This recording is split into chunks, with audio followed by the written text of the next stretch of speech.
minasyaitonirrajim. Bismillahirrahmanirrahim. Assalamualaikum warahmatullahi wabarakatuh. Kelana Yuda Channel mempersembahkan cerita silat serial Gatra Bumi bab 3 episode yang ke-9. Selamat mendengarkan. Waktu pun berjalan dengan cepatnya dan tak terasa pagi pun hampir tiba. Hingga kabut tipis telah menyelimuti area pertempuran antara Putut Yudoklana dengan Ki Birowo, pemimpin perguruan Puspa Kajang. Namun kabut tipis tersebut telah buyar terkena pusaran angin yang ditimbulkan pertempuran dua orang yang berkemampuan sangat tinggi itu. Dan pada saat itu Ki Birowo lambungnya terkena ujung pedang lentur Putut Yudoklana hingga seakan-akan lambungnya menganga. Dan dengan geramnya ia mengumpat kasar serta berkata kepada lawannya yang terhitung muda itu, "Jangan bangga dulu kau anak muda dengan kemenanganmu kecil ini."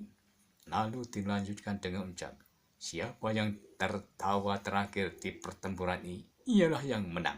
Dan sebentar lagi tubuhmu akan terbaring membeku di tempat ini." Putut Yudoklana tidak menjawab. Hampir saja ia mengulangi serangannya. Tetapi melihat keadaan lawannya, maka Putut Yudoklana pun mengurungkan niatnya. Bahkan kemudian Putut Yudoklana itu pun melangkah surut. Keadaan lawannya nampaknya semakin menjadi parah. Darah mengalir dari lukanya yang menganga. Kemudian Kiai Birowo berkata dengan suara gemetar, "Kau jangan berbangga dengan sedikit kemampuan itu, anak muda. Meskipun ilmumu pedang lenturmu dapat memecahkan ilmu lembu silatku, namun sebentar lagi kau akan mati. Sekecil luka oleh ujung kerisku sudah berarti maut, karena kerisku mengandung wahangan atau bisa yang sangat tajam." Putut Yudoklana tidak segera menjawab. Ia sadar bahwa kulitnya telah tergores ujung senjata lawannya. Namun Putut Yudoklana sama sekali tidak menjadi cemas, sebab ia sudah berbekal mutiara pemberian ayahnya, Sang Pangeran Arya Suryaningrat, bernama Mutiara Nogowiso, yang berwarna biru bening, dapat menangkal jenis bisa maupun racun yang bagaimanapun ganasnya. Beberapa saat lamanya Kiai Birowo yang telah terluka lambungnya itu mencoba bertahan. Ia melihat Putut Yudoklana itu terjatuh dan mati karena warangan kerisnya yang panjang itu. Namun keinginannya tidak terlaksana, karena Putut Yudoklana masih berdiri saja di tempatnya. Sementara itu beberapa murid yang menyertai Kiai Birowo berusaha untuk membawanya pergi. Namun ditolaknya.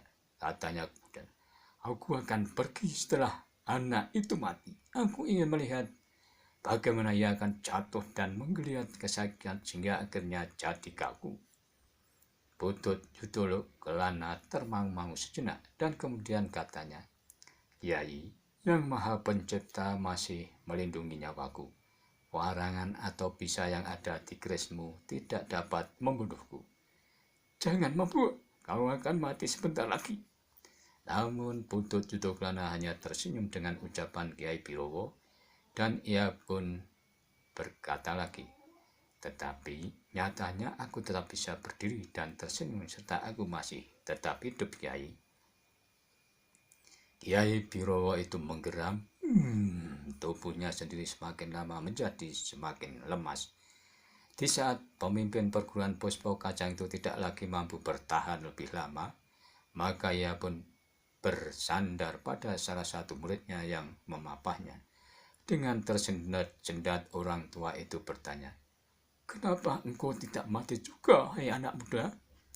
"Sudah aku katakan, Kiai, Yang Maha Pencipta masih melindungi nyawaku." "Dengan lantaran apa?" desah Kiai Birowo. Mendengar orang tua yang sudah lemah, Putut Yudoklana lalu mengambil sebuah mutiara sebesar ibu jari berwarna biru bening. Kiai Birowo mengamati sejenak mutiara yang dipertunjukkan Putut Yudoklana. Ia pun kemudian mengerutkan dahinya. Namun betapa terkejutnya setelah ia dengan seksama melihat mutiara itu sekali lagi. Sambil gemetar ia pun menyebut, Mutiara Nogowiso. Kemudian Kiai Biro bertanya, siapakah kau sebenarnya di sana? Namun Putut Yudho Kelana hanya tersenyum saja dan tidak menyebut jati dirinya. Tapi bagi Kiai Biro sudah jelas apa yang dapat menawarkan segala jenis warangan atau bisa ternyata telah dimiliki oleh lawannya yang muda itu. Saat kemudian tubuh Kiai Biro menjadi lunglai. Dengan nada rendah ia berkata, kau memang luar biasa Kisana. Tubuhmu ternyata sudah tawar dengan segala jenis racun. Dan aku pun harus mengakui atas kekalahanku. Putut Yudhokala tidak menjawab. Tetapi Kiai Biro benar-benar sudah menjadi lemah. Dan beberapa murid yang mencintainya kemudian telah membawa gurunya pergi. Gatra Bumi setelah melihat Putut Yudhokala lukanya terkena keris berbisa tidak mengalami apa-apa. Ia pun menghampirinya walaupun kekuatannya belum pulih seperti semula. Ia pun mengucapkan terima kasih telah menggantikan dirinya untuk melayani bertempur dengan Kiai Biro yang menuntut balas atas kematian Ki Pawit, murid utama dari perguruan Puspa Kajang itu. Dengan demikian mereka berkumpul kembali dan kemudian berempat mencari tempat untuk beristirahat. Setelah beberapa saat beristirahat, Putut Yudhokala dan teman-temannya kemudian meneruskan pembalaannya untuk menambah wawasan dalam ilmu kanuragan maupun untuk bekal mengarungi kehidupan nantinya. Mereka pun menyelusuri bukit dan lembah, dan ketika melihat sebuah mata air di bawah pohon yang begitu rimbun, di sebuah hutan yang tidak begitu besar, keempatnya tertarik dengan tempat tersebut. Ternyata di bawah mata air terdapat seperti gelombang yang airnya jernih dan terlihat ikan sejenis wader dan juga beberapa ikan peto seakan menambah keterangan di tempat tersebut. Namun mereka tidak terlalu lama dan hanya sekedar membersihkan diri dan bergantian di mana gelombang yang airnya jernih tersebut. Gatra Bumi dan rombongannya lalu meneruskan perjalanannya menuruti jalan setapak. Ternyata jalan setapak itu cukup panjang. Roro Wahyudi dan rombongannya telah melewati teriknya matahari. Wajah-wajah mereka pun kelihatan lelah dan telah merah terbakar panasnya sinar matahari. Tetapi anak muda yang sedang berkelana itu sama sekali tidak mengeluh. Mereka pun tetap melangkah terus menuruti jalan setapak menuju bukit. Tiba-tiba Joko Satrio sambil menuju ke bawah bukit ia berkata, Kakang, lihatlah di sana itu. Terlihat banyak padukuhan yang tersebar di daerah yang luas. Gatra Bumi pun melihat ke bawah dan memang banyak tersebar padukuhan di bawah bukit. Lalu ia berpaling kepada Putut Yudhokala serta kemudian bertanya, apakah kita akan menuju ke sana, Kakang Putut? Untuk beberapa saat Putut Yudhokala terdiam. Kemudian ia pun bertanya pada rekannya, apakah kalian ada yang sudah lelah? Ketika mendengar pertanyaan dari Putut Yudhokala, Gatra Bumi melihat Roro Wahyudi yang sedang menundukkan kepalanya dan seolah ingin melihat gerak kakinya yang kecil melangkahi batu gunung di sepanjang jalan setapak itu. Namun Gatra Bumi tidak bertanya kepada Roro Wahyudi karena ia tahu bahwa tunangnya adalah seorang gadis yang luar biasa. Sebab tidak ada gadis yang akan dapat bertahan untuk berjalan berhari-hari. Dan juga sudah beberapa kali mengalami atau melakukan pertempuran dalam pengelanannya. Ternyata mereka pun tetap terus melanjutkan perjalanannya, namun ketika mereka melihat pohon yang rimbun, keempatnya hanya berhenti sebentar. Namun sebelum beberapa langkah mereka tertegun. Dari kejauhan mereka melihat beberapa orang petani berjalan mengikuti seseorang agak berbeda sikap dan pakaiannya. Karena Putut Yudhokala dan rombongannya tidak mempunyai persoalan dengan mereka, keempat anak muda itu berjalan terus tanpa menarik perhatian orang-orang tersebut. Kelihatannya jalan bulak yang mereka lalui cukup panjang, namun ketika mereka melihat suatu tanda seperti susunan batu, mereka pun berhenti sejenak. Dan tanda tersebut sepertinya merupakan batas dari dua padukuan. Tak terasa senja pun telah tiba, dan terlihat matahari sudah turun di sebelah barat. Maka sinarnya yang panas mulai memudar. Awan yang putih bertebaran di langit terhembus angin sore. Terlihat sekelompok burung blekok yang putih bagaikan awan dihanyutkan angin terbang kembali ke sarangnya. Dan perjalanan mereka sudah semakin dekat dengan ujung hutan di kaki bukit. Walaupun hutan terlihat tidak terlalu besar, namun cukup padat dengan pohon-pohon yang liar. Perlahan-lahan gelap malam mulai turun, menyelubungi bukit, dan Putut Yudoklana bersama temannya melihat sebuah pohon tidak terlalu tinggi, namun pohonnya rimbun, dan mereka pun beristirahat di tempat itu. Kemudian Gatra Bumi pun dengan batu titikan membuat perapian dengan daun kering dan ranting-ranting yang berserakan di daerah itu. Lalu beberapa potongan kayu diletakkan di atas api tersebut. Roro Wahyudi kelihatan sudah agak mengantuk, lalu membaringkan diri di bawah pohon yang rimbun setelah dibersihkan tempat itu. Gatra Bumi, Joko Satrio, dan Putut Yudoklana duduk mengelilingi perapian yang dibuatnya dan sekali menambah ranting-ranting di atas api. Roro Wahyudi pun tidur dengan nyenyaknya, sebab gadis itu tidak terlalu khawatir dengan segala bahaya karena ia percaya kepada Gatra Bumi dan lainnya akan dapat melindunginya. Namun belum lagi tengah malam, tiba-tiba mereka dikejutkan oleh suara derap kaki kuda. Penunggang-penunggang kuda itu telah menarik kendali kudanya masing-masing ketika mereka melihat beberapa anak muda sedang melingkari perapian di ujung hutan dan di pohon besar berdaun rimbun, sehingga kedua ekor kuda itu berhenti beberapa langkah saja dari mereka. Joko Satrio dan teman-temannya melihat yang datang menunggang kuda tersebut ada dua orang yang berwajah garang. Udara yang hangat dari perapian yang dibuat Joko Satrio dan teman-temannya membuat dinginnya malam dapat teratasi.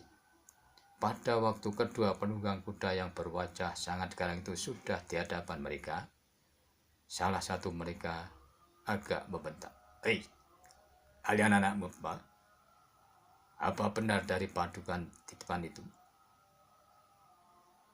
Namun mereka yang ditanya tidak ada yang menjawab. "Hei, apakah kalian tuli? Apakah kau berasal dari padukan depan itu?" Kembali orang itu bertanya. Dan ia pun kemudian meloncat turun dari kudanya. Orang itu berkata lagi, "Kalian ini bisu atau tuli?" Jawab, "Bukankah ini padukan Gading?" Joko Satrio yang kemudian menjawab, "Maaf Kisana, kami bukan orang padukan yang kalian sebutkan. Kami hanya perantau yang ingin melangkahkan kaki kemana kaki ini ingin melangkah." Orang itu tiba-tiba tertawa.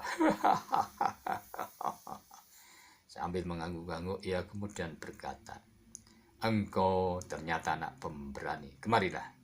Namun Joko Satrio tidak beranjak dari tempatnya. Orang yang berwajah garang itu bertanya lagi, "Aku tidak apa-apa, aku hanya ingin bertanya." Tetapi Joko Satrio masih diam di tempatnya, sambil melirik ke Putut Yudoklana dan Gatra Bumi yang seakan-akan membiarkan temannya itu untuk mewakili bicara dengan orang berwajah garang. "Baiklah, jika kau tidak mau mendekat, akulah yang akan mendekat. Tetapi setidak-tidaknya kau tidak tuli dan tidak bisu." Ketika orang yang berwajah garang itu maju selangkah, Joko Satrio tiba-tiba berdiri dan kemudian juga maju. Namun kemudian ia bergeser beberapa langkah untuk menjauhkan diri dari temannya, sehingga tidak akan mengganggu Roro Wahyudi yang sedang tidur nyenyak, juga kedua rekannya yang sedang menikmati hangatnya perapian bila ada kejadian yang tiba-tiba. Hai, siapa di antara kalian yang melihat dua orang yang ciri-cirinya seperti aku? Sebenarnya sejak tadi Joko Satrio tidak senang dengan sikap kedua orang yang tidak dikenal itu. Maka ia pun berkata, "Di sana, kami tidak tahu dan tidak pernah melihat orang yang kalian maksudkan. Dan untuk ini mohon kalian jangan ganggu istirahat kami." Orang yang berwajah garang itu tertegun dengan sikap Joko Satrio yang seakan-akan tidak takut dengan mereka. Ketika mendengar kata-kata anak muda yang di hadapannya, orang yang berwajah garang itu menggeram menahan marah. Dan orang itu pun bertanya, dan ternyata telah kehilangan kesabaran. Joko Satrio pun melihat perubahan di wajah orang berwajah garang itu. Namun bukannya ia takut, tetapi Joko Satrio justru tertawa terbahak-bahak sambil bertolak pinggang.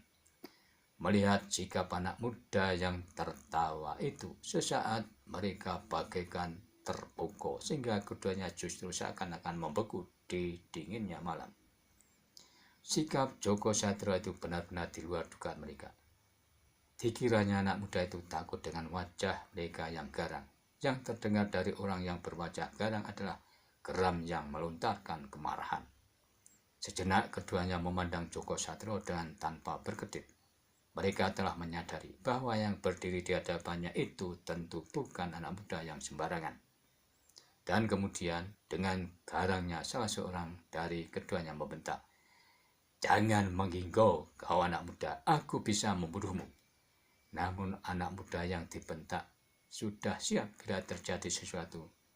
Dan makanya dia menjauhkan diri dari temannya yang sedang beristirahat. Lalu Joko Satrio bergeser setapak ketika melihat salah seorang dari orang yang berwajah garang itu mengikat tali kudanya di sebuah pohon, lalu disusul dengan orang yang satunya lagi. Joko Satrio sadar bahwa keadaan akan menjadi gawat, namun ia sudah memperhitungkan akan akibatnya pula. "Hai anak gila," salah seorang dari kedua orang itu menggeram. "Kau belum mengenal kami berdua. Kau belum mengenal perguruan Carang Galih. Karena itu nampaknya kau menganggap kami berdua seperti anak kecil yang takut dengan api yang panas." Kemudian kedua orang itu tidak dapat mengendalikan diri. Tiba-tiba saja salah seorang dari mereka mengayunkan tangannya menghantam pelipis Joko Satrio. Ush! Namun orang itu terkejut, ternyata tangannya tidak menyentuh anak muda itu. Meskipun anak muda itu tidak bergeser dari tempatnya, Joko Satrio hanya menarik kepalanya sambil memulihkan wajahnya. Kemudian seolah-olah tidak terjadi sesuatu, ia berkata, "Jangan cepat marah di sana." Namun keduanya tidak dapat menahan diri lagi. Salah seorang dari mereka berkata kasar, "Iblis kau! Aku akan membunuhmu dengan caraku." Karena itu, maka yang seorang dari keduanya segera meloncat, menerkam kepala anak muda itu sambil berteriak, "Aku bunuh kau perlahan di padang rumput ini." Namun dengan tangkasnya, Joko Satrio menghindar dan tangannya dari tangan lawannya dan tidak dapat mengenai selai rambut pun. "Engkau akan menyesal anak muda dengan sikapmu ini." Tapi orang itu tidak dapat menyelesaikan kata-katanya. Tiba-tiba ia menggerak, menyeringai menahan sakit ketika ulu hatinya terkena tendangan kaki Joko Satrio. Dan pada orang itu menggerang kesakitan tanpa diduga, pemuda itu bagian terbang meloncat menyerang orang yang satunya. Orang itu pun tidak sempat menghindar. Oleh karena itu ia telah menyilangkan tangannya menahan serangan kaki Joko Satrio yang terjulur lurus. Tetapi karena ia belum mapan pada keseimbangan tubuhnya, maka dorongan kaki anak muda itu telah melemparkan sehingga ia jatuh berguling di tanah. Kemarahan keduanya sudah tak terkendali lagi. Sejenak kemudian kedua orang yang berwajah garang telah mencabut senjatanya. Yang seorang telah menggenggam pedang panjang dan seorang lagi telah bersiap-siap dengan golok di tangannya. Sejenak Joko Satrio memperhatikan senjata lawannya yang garang itu. Kemudian ia meloncat surut agak jauh. Ia berusaha mendapat kesempatan untuk mengambil senjata yang berupa sebuah seruling terbuat dari perak. Kedua orang itu kemudian tidak menghiraukannya. Hampir bersama-sama mereka meloncat menyerang dengan senjata terjulur. Kedua orang yang berwajah garang itu terkejut melihat senjata lawannya yang masih muda itu. Setelah seruling perak itu diputar dengan lauk dari tangan lawannya, mereka mendengar suara berdesing bagaikan sandiran yang keluar dari lubang-lubang kecil yang ada di seluring. Karena itu, maka kedua orang berwajah garang itu semakin berhati-hati. Mereka kemudian menyerang dengan garangnya. Mereka pun berusaha memecah perhatian lawannya pada dua sisi yang berbeda. Namun Joko Satrio benar-benar seorang yang sangat tangguh. Kakinya bagaikan kaki kijang, sementara tangannya dengan senjatanya bagaikan seekor burung elang yang mengembangkan sayapnya menyebar maut. Pertempuran itu pun semakin lama menjadi semakin seru. Joko Satrio harus bekerja sungguh-sungguh seperti lawannya itu. Semakin lama semakin keras dan kasar permainan senjatanya. Apalagi ia harus bertempur melawan dua orang. Namun sejenak kemudian Joko Satrio telah menguasai lawannya yang sudah banyak memeras tenaganya. Dengan garangnya ia memutar seluring perak yang mengeluarkan desingan seperti sanderan. Sekali-sekali ia harus masih menghindar dari ujung senjata lawannya dengan peloncatan. Namun kemudian kedua orang lawannya yang berwajah garang itu sudah berada dalam lipatan seruling Joko Satrio yang berdesing seperti sandaran itu. Semakin lama rasa-rasanya desingan seruling anak muda itu menjadi semakin dekat dengan kedua lawannya. Sejenak kemudian terdengar sebuah keluhan terdan. Ternyata bahwa senjata Joko Satrio telah menyentuh bahu kanan dengan ujung senjatanya. Gila, gelam orang itu. Lukanya telah mengalirkan darah, sementara perasaan perih rasa-rasanya menggigit sampai ke tulang. Dan ternyata luka itu telah membuatnya seperti orang kesetanan. Orang yang bersenjata golok besar itu bertempur semakin garang dan kasar. Namun dalam pada itu semakin jelas bagi Joko Satrio bahwa tenaga lawannya semakin susut karenanya. Kemudian di waktu selanjutnya sudah tidak terlampau berat bagi Joko Satrio. Luka di bahu kanan lawannya itu seakan telah menyusutkan dari segenap kemampuan orang yang berwajah garang itu. Perasaan sakit yang menyengat di bahunya membuat tubuh orang itu semakin lama menjadi semakin lemah dan telah kehabisan tenaga. Joko Satrio tidak mau melepaskan kesempatan itu. Ia tidak mau berlarut-larut mendapatkan kesulitan. Namun Joko Satrio pun tidak dapat ingkar. Ia harus dapat menyelesaikan pertempuran ini. Dan kedua orang yang berwajah garang, kalau bisa ia musnahkan dari bumi ini. Untuk itu aku terpaksa harus membunuhnya, geram Joko Satrio dalam hatinya. Karena itu Joko Satrio dengan senjata seruling peraknya bertempur semakin cepat dan garang. Kemudian senjatanya berputar bagaikan sengatan lebah yang mengerubungi tubuhnya di pundak, kemudian di punggung, bahkan di kening. Lawannya yang berwajah garang menjadi lemah karena tenaganya yang terperas habis dan darah yang mengalir semakin banyak. Mereka pun perlahan mulai kehilangan kemampuan untuk melawan Joko Satrio, sehingga luka-luka di tubuh mereka pun semakin banyak. Dalam keadaan yang tidak lagi diatasi, salah seorang dari keduanya itu kemudian menggeram. Anak gila, sebutkan siapakah kau sebenarnya? Senjata seruling perakmu itu mengingatku kepada padepokan yang sudah lama menghilang di sekitar Gunung Merbabu. Joko Satrio meloncat surut. Tiba-tiba sebuah serangan yang dahsyat telah melibat kedua lawannya yang berwajah garang.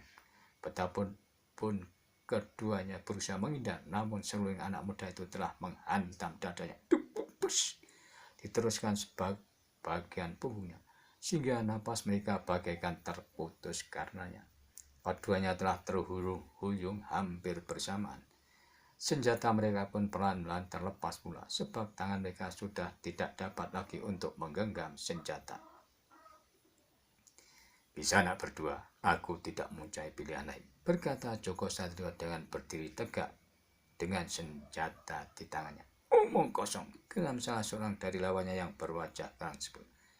Kedua orang itu masih menggeram, namun keadaan lawan Joko Satrio sudah menjadi semakin lemah. Bahkan ketika ia melangkah semakin dekat, Joko Satrio melihat lawannya yang bersenjata golok besar sudah tidak bernapas lagi.